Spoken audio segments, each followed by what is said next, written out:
मैं अवधेश सिंह कानपुर उत्तर प्रदेश का रहने वाला हूँ। सन 2009 में गुरु श्री शक्तिपुत्र महाराज से दीक्षा प्राप्त की।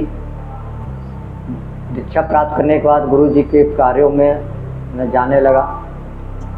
जहाँ पे शिविर होते थे वहीं पे जाता था। उसी समय दमोह में शिविर होना था और जब गुरु जी का शिविर 10 दिन पहले मैं वहाँ गया और जो भी काम मुझे मिल रहा था उस काम को मैं तन्मयता से कर रहा था। अचानक एक गुरु भाई आए, बोले कि भंडारे में लाइट की व्यवस्था नहीं है और वहाँ चल कर के लाइट की व्यवस्था करनी है। तो 3 पोल मैं गाड़ चुका था, चौथा पोल गाड़ने चला तो अचानक से मेरे शरीर में कंपन हुआ। तो मेरे पास खड़े लोगों से मैंने कहा, क्यों मजाक कर रहे हो, मुझे कार्य करने दो। उसके बाद मुझे पता लगा कि ऊपर से 11,000 का करंट गया हुआ था, जिसका मुझे ज्ञान नहीं था। और मैं एकदम से कांपने लगा था और मैं कांपते कांपते एकदम से गिर पड़ा। मैं अचेत हो गया। उसी समय एक गुरु भाई आए और मेरे मुंह में शक्ति जल का पान कराया। शक्ति जल पान करने के बाद हमने कहा, मुझे कुछ भी नहीं हो सकता, मैं ठीक हो गया। लोगों ने कहा कि क्या हो गया था, मैंने कहा करंट लग गया था, तुम समझ नहीं पाया। तब गुरु जी का फ़ोन एक गुरु भाई के पास आया जो अधिकारी थे।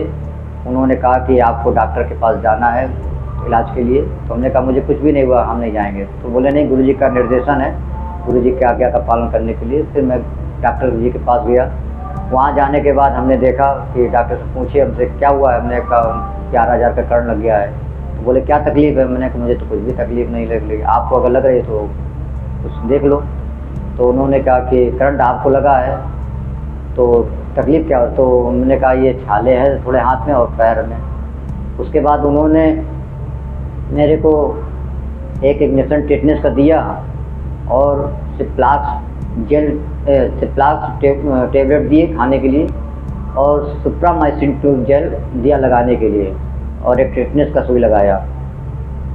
उसके बाद बोले कि भैया आपको और कोई तकलीफ़ हो तो बताइए। हमने कहा मुझे तो कोई तकलीफ़ नहीं है। तो बोले अब ठीक है, आप अच्छे हैं, कोई बात नहीं, अगर कोई तकलीफ़ आपको महसूस होती तो फिर आ जाइएगा। मैं वहाँ से आ कर के अपने कार में फिर लग गया और चेतन पूर्वक अपने कार को फिर कर रहा था। लोग मुझसे पूछते थे क्या हुआ। हमने कहा अरे करंट लग गया था। बोले कोई तकलीफ़ नहीं, मुझे कोई तकलीफ़ नहीं है। तो फिर उसी तरह से मैं अपने कार को संपूर्ण किया और शिविर समाप्त होने के बाद मैंने गुरु जी का आशीर्वाद पाया। इसके बाद आज भी मैं आश्रम में कार्य कर रहा हूँ और गुरु जी की कृपा है। जय माता की, जय गुरु।